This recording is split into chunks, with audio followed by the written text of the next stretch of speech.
Assalamualaikum warahmatullahi wabarakatuh. Selamat pagi anak-anak. Bertemu lagi dengan Bu Hanti dalam pelajaran IPA. Oke, untuk anak-anakku yang kelas 7, hari ini Ibu akan lanjutkan materi tentang klasifikasi makhluk hidup. Jika pada pertemuan sebelumnya kalian sudah mempelajari tentang klasifikasi makhluk hidup, yaitu tentang tingkatan taksonomi, lalu klasifikasi tumbuhan, tata cara penulisan, dan sekarang kita akan membahas klasifikasi 5 kingdom. Ya, jadi pada 7 tingkatan yang kemarin sudah kita bahas, tingkatan pertama ada kingdom. Nah, makhluk hidup itu dibagi menjadi 5 kingdom. Oke, kita lanjutkan. Nah, klasifikasi 5 kingdom ini dicetuskan oleh seorang tokoh, yaitu Robert Whittaker. Beliau mencetuskan klasifikasi makhluk hidup menjadi 5 kingdom, yaitu kingdom Monera, ya, kingdom Protista, kingdom Fungi, kingdom Plantae, dan kingdom Animalia. Nah, jika pada kingdom Plantae kemarin kita sudah membahas, ya, kalian juga sudah melakukan latihan tugas untuk membedakan mana tumbuhan yang masuk sebagai jenis tumbuhan dikotil dan monokotil, ya, kemarin. Nah, sekarang kita akan membahas terlebih dahulu tentang klasifikasi 5 kingdom ini. Nah, kingdom yang pertama adalah kingdom Monera. Kingdom Monera ini adalah kingdom yang paling kecil, ya, artinya kingdom ini adalah kelompok makhluk hidup yang sangat amat kecil. Kenapa Ibu bilang sangat amat kecil?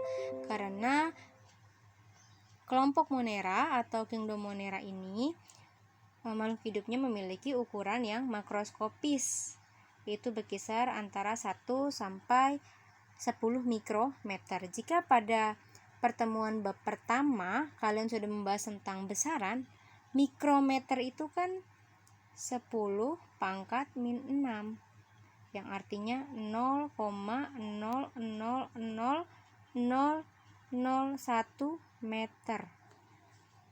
Sangat kecil, ya. Oke. Maka dari itu untuk bisa melihat makhluk tersebut, maka kita membutuhkan alat bantuan, yaitu mikroskop dengan perbesaran yang besar juga, yaitu 1000 kalinya dari ukuran semula, supaya kita bisa melihat bentuknya seperti apa sih, ya. Nah, kingdom Monera memiliki ciri yaitu tidak memiliki membran inti.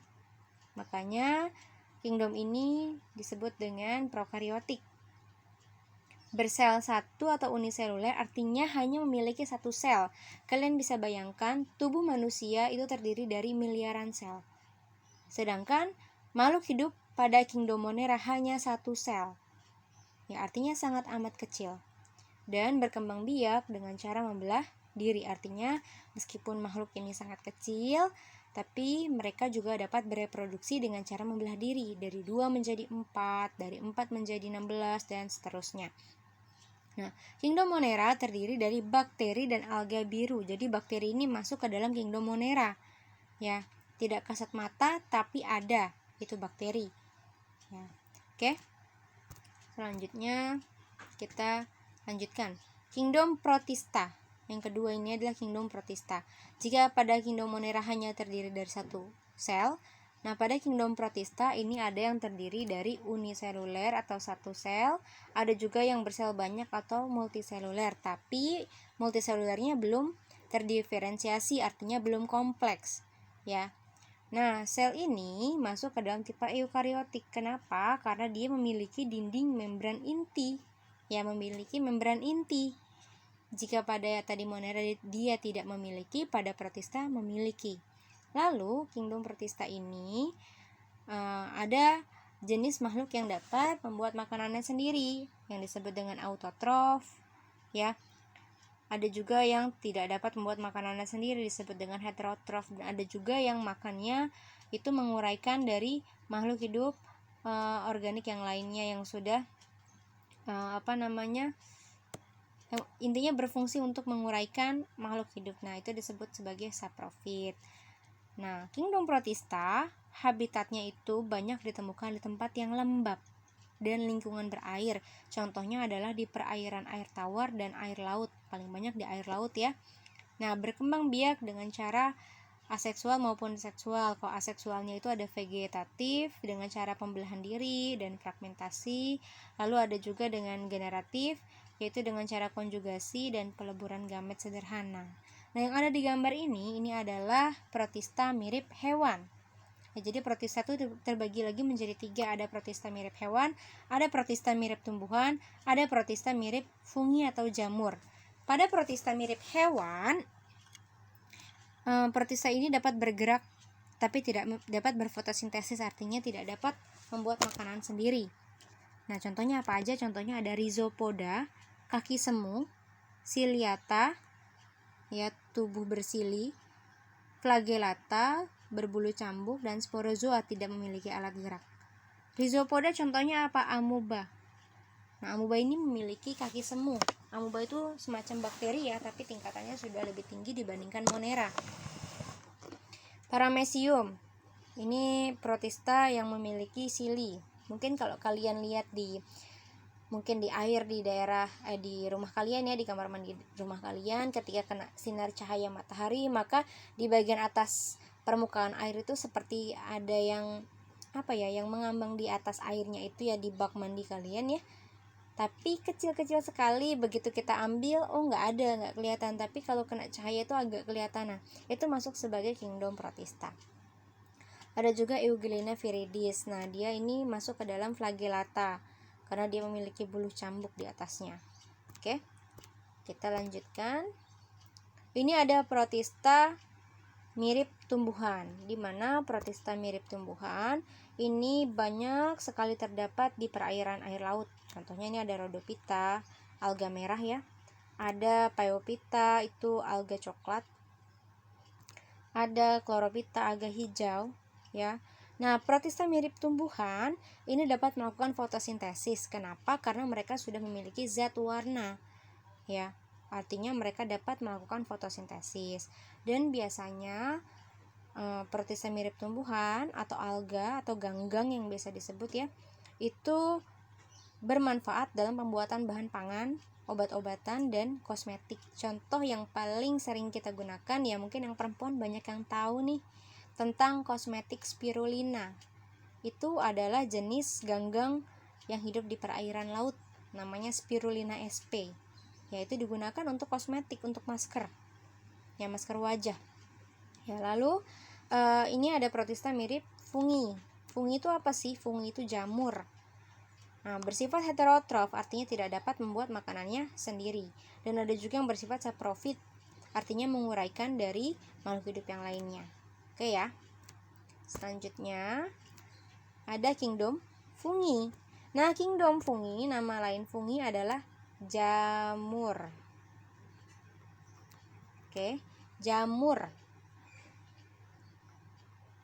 Kingdom fungi memiliki ciri bahwa dia terdiri dari seluruhnya bersifat multiseluler. Artinya pada kingdom ini sudah tidak ada lagi yang bersifat uniseluler. Semua sudah bersel banyak. Tapi sifatnya heterotrof, tidak dapat membuat makanan sendiri. Kenapa? Karena tidak memiliki klorofil. Ya, coba kalian lihat jamur, adakah yang berwarna hijau? Tidak. Ya, tidak ada. Lalu fungsi untuk reproduksinya itu pembentukan spora. Tubuhnya terdiri dari hifa yang bergabung untuk membentuk miselium. Ya, jadi tubuhnya itu kalau tumbuhan kan ada akar batang daun. Nah, kalau di fungi ini bukan akar batang daun, tapi adanya hifa, dan hifa itu seperti benang-benang dan membentuk miselium. Oke. Nah, kebanyakan dari kingdom fungi bersifat hidup secara saprofit atau memperoleh makanan dari bahan organik yang membusuk atau bangkai makhluk hidup. Ya, jadi pengurai, dia sebagai pengurai. Tapi ada juga yang bersifat parasit, artinya hidup menumpang di tempat atau di makhluk hidup yang lain. Contohnya banyak fungi atau jamur yang hidupnya di kayu, di pohon. Artinya dia menyerap sari-sari makanan dari pohon. Ya. Nah, ini ada jenis-jenis dari fungi itu sendiri. Ada macam-macam, ada Zygomicota, ada Ascomycota, Basidiomycota, Deuteromycota. Nah, untuk Zygomicota dan Ascomycota ini biasanya digunakan untuk ragi. Contoh ragi tempe, ya, ragi tape, ragi roti ya. Kalau kalian ingin membuat donat, itu ada ragi untuk fermentasinya.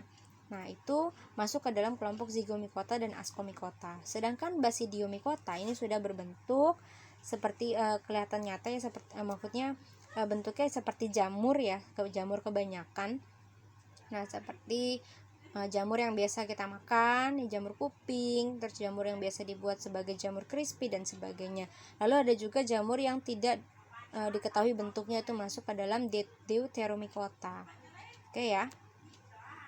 Nah, jadi kalian harus tahu bahwa makhluk hidup itu bukan hanya manusia, tumbuhan, dan hewan, tapi ada makhluk hidup yang tergolong tidak kasat mata karena selnya sangat kecil ya, ukurannya sangat kecil. Ada juga yang masuk ke dalam kelompok fungi ya, dia tidak bisa dikatakan sebagai tumbuhan ya.